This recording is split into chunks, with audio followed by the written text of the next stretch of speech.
Good morning. It's your girl Fats.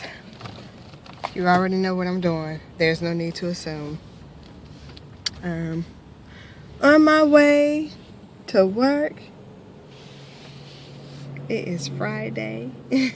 So excited that it's Friday. Ooh, look at my edges. I need a retwist, y'all. I miss my lactation so freaking bad.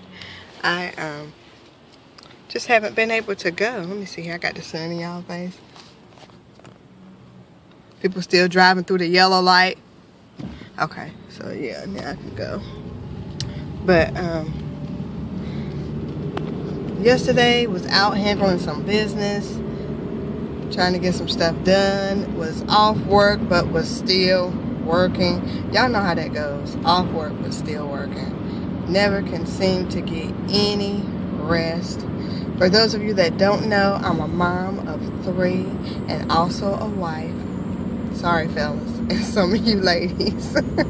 Yeah, I've been married for 7 years. And like I said, I have 3 babies, all boys, in need of a girl. Can I get some testosterone, please? I mean, just a little. I'm sorry, testosterone. Ooh. Wrong one. I got too much of that. Just let me get a little girl, you know. Advanced maternal age, which I'm not ashamed of. But I want a little girl, you know. There's only so much you can do with a boy. Shopping for boys, for those of you that have boys, is not as fun, so to speak, as it is you know, shopping for a little girl. It's so much little accessories and cutesy things and pink and purple.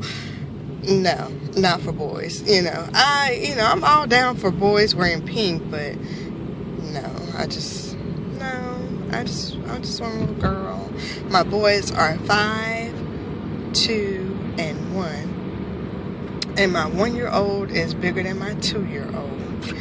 It's just, they're a mess. I wouldn't trade them for anything. If you follow me on Facebook, you know that I post pictures constantly, you know, of my babies and of me and what they're doing. Just, you know, they're just so comical at that age. My 5-year-old has autism, and the journey from where we started at to now has just been amazing. You know, shout out to other parents that have children that have autism. It's definitely not easy. Definitely not easy. It's, you know, something different every day. You have good days and bad days, but overall, just a sweet, well-rounded child. And I'm quite sure that everyone feels the same way about their children. I have 2 little old men and a 5-year-old boss, and that's just how it is. I also, while talking about boys or males, what are you guys doing to instill, you know, the code for young African American boys? How old was your child or your son when you started trying to, you know, lay it down for them in regards to how they may be judged or perceived in society? Is it when they're cutting up, laying down in the middle of the aisle at Walmart? Or is it when, you know, they don't feel like sharing toys? Or if they're pushing and shoving another child? How do you deal with that? Because right now, my 2-year-old and 1-year-old are torturing each other. My 5-year-old is the ringmaster, and my husband is in the audience cheering them on. Is this normal? Is this normal for husbands to condone the violence in, you know, between their sons at a young age for, you know, kicks and giggles, you know, type of thing? I don't know. But I get so upset at them fighting. I make them hug and kiss, and they just cry and get all upset. It's completely hilarious. But at the same time, I want them to, you know, definitely understand that they don't do that to each other. And definitely, I can't say to anybody else, I don't condone bullying, but at the same time, I want my child to be able to defend and stand up for themselves should they have to. That's a whole nother vlog. But I also want to say rest in peace to Nelson Mandela. We have lost a great icon, a great influence. For me, what I was thinking about last night when the news came through was that, you know, the first time I heard about Nelson Mandela, I think I was in the 7th or 8th grade, you know, and the social studies teacher asked us to write a letter on why we thought Nelson Mandela should be freed. Wasn't old enough to really understand why he was, you know, locked up and arrested and whatnot until I got older. But at that time, I wrote my letter. We all wrote letters. I think the teacher had every class to write the letter, and she turned around and actually sent those letters there, you know, to where he was in South Africa. And, you know, I think that is so cool.